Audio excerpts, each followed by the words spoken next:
Hola a todos, estoy en la clase con mi hijo de taekwondo. Voy a aprovechar en estos momentos para hablar un poquito de la confusión que genera el concepto de fuente de riesgo y riesgo como tal en lo que es la gestión de riesgos ISO 31000. Sucede que nosotros en la parte de identificación de riesgos anteriormente estábamos muy acostumbrados a identificar directamente el riesgo sin tener en cuenta lo que era la fuente de riesgo. Pues en este contexto, la ISO 31000 nos recuerda que no es conveniente que nosotros hagamos una identificación de riesgos sin haber hecho previamente una identificación de las fuentes generadoras. Pero ¿qué es la fuente generadora de riesgo? Nosotros ya hemos escuchado bastante el concepto de lo que es la amenaza, lo que es el peligro, ¿cierto? Ustedes saben que amenaza se maneja, por ejemplo, en normas como la 27001 de seguridad de la información, se maneja en normas como la ISO 28000 de seguridad en cadena de suministro, y también la hemos escuchado en normas como es el tema de VAX. El peligro lo hemos escuchado en normas como es la 18000 en seguridad y salud ocupacional. El aspecto ambiental, que es otra forma de fuente de riesgo, lo hemos escuchado en normas como la 14001 en temas de sistemas de gestión ambiental.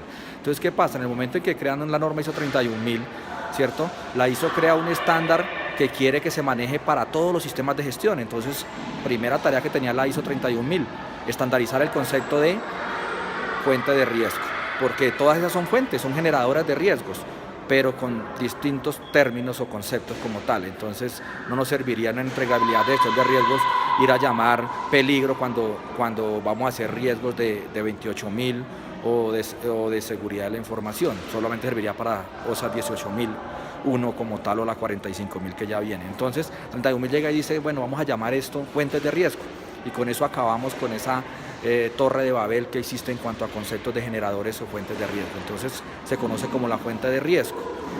31000 lo menciona dentro de la identificación del proceso de riesgos, ¿cierto? Porque hay una etapa que se llama identificación de riesgos, está la de identificar las fuentes. O sea que la identificación de la fuente y el riesgo es un mismo proceso. Yo identifico la fuente y luego identifico el riesgo, ¿cierto? Muchas matrices arrancan directamente del riesgo, y ahí viene la clave, ¿cierto? En un proceso de auditoría usted le pregunta a alguien, bueno, tienes el riesgo de hurto, pero cuando tú le preguntas quién es la fuente de riesgo de hurto aquí en este contexto de gestión de riesgos, él no sabe hacerlo porque nunca identificó la fuente, o sea que nunca identificó quién podía generar ese hurto, quién podía hacer ese hurto.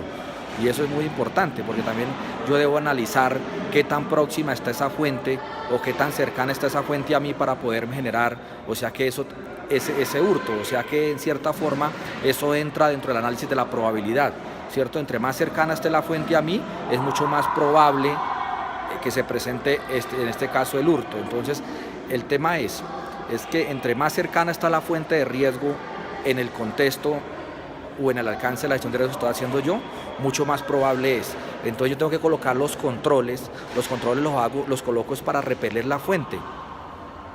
Cuando yo coloco controles van a repeler la fuente de riesgo. Esos controles buscan repeler, o sea que los controles lo que buscan es que volverme menos atractivo a la fuente de riesgo, y eso hace menor la probabilidad de que el riesgo se materialice. ¿Cuál riesgo? El riesgo generado por esa fuente. Lo están viendo claramente. ¿Y qué pasa con esas matrices que arrancan directamente del riesgo? Pues han olvidado una parte muy importante, o sea que en cierta forma se está olvidando hacer gestión y análisis respecto a lo que es la fuente, y eso es lo que la 31000 no perdona. Pero las fuentes, ¿dónde están? Las fuentes están en el contexto interno y externo, que también pide identificar la 31000. Entonces, el contexto interno y externo es el que te define el alcance de la gestión de riesgos.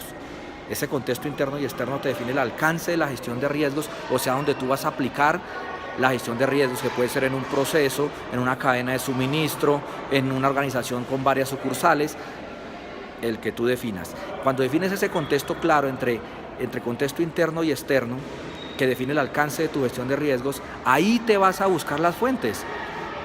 Entonces esta es mi empresa.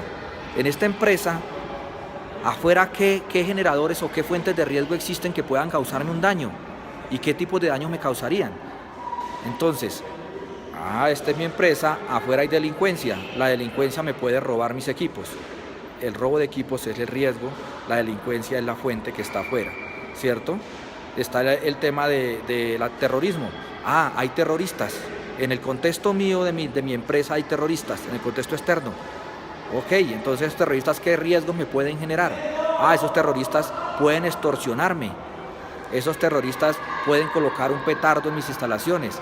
Esos son los riesgos generados por esa fuente de riesgo. ¿Sí ves? ¿Ves cómo claramente yo puedo identificar desde la fuente el riesgo? Ese análisis es el que tenemos que hacer siempre en la gestión de riesgos. No arranquemos directamente del riesgo, no arranquemos del petardo, del sabotaje, del soborno, a identificar controles sin haber tenido previamente claro quiénes son los que pueden generarlo. Porque yo puedo estar estableciendo unos controles sin tener claramente una fuente de riesgo. Entonces, ¿qué dice la gestión de riesgos en eso? Estás perdiendo el tiempo, estás perdiendo recursos, estás gestionando un riesgo que no tiene una fuente clara en tu contexto. Y eso no debe ser así. Tienes que identificar riesgos reales, riesgos que tengan una probabilidad real. Por eso es que también nos piden que cuando nosotros identifiquemos las fuentes de riesgo en el contexto interno y externo, analicemos o evaluemos la posibilidad de esa fuente de riesgo. Porque puede suceder que en nuestra tormenta de ideas, nuestra lluvia de ideas, identifiquemos fuentes de riesgo que bajo un análisis mucho más profundo nos demos cuenta que realmente no están ahí. O que si de pronto están no representan un peligro o no representan una posibilidad grande para hacernos un daño. Entonces, saquémoslas del estudio de gestión de riesgos. Entonces, ojo con evaluar el tema de la posibilidad. Es importante evaluar la posibilidad. Entonces, tú evalúas la posibilidad a la fuente del riesgo y evalúas la probabilidad al riesgo. O sea que posibilidad es directamente proporcional a la fuente de riesgo y probabilidad es directamente proporcional al riesgo. ¿Ok? Entonces, espero le haya quedado un poco más claro este concepto para todos mis alumnos. Vamos a continuar con esta serie de chats, esta serie de videos, perdón. En mi canal, los invito a que me continúen siguiendo. Por favor, inviten a compañeros, colegas que tengan en temas de seguridad que se suscriban a mi canal, donde seguiré dando tips cortos en aspectos de riesgos de seguridad en cadena de suministro y en sistemas de gestión. Muchas gracias, ya los dejo, voy por mi hijo que termina su clase de taekwondo. Bye bye.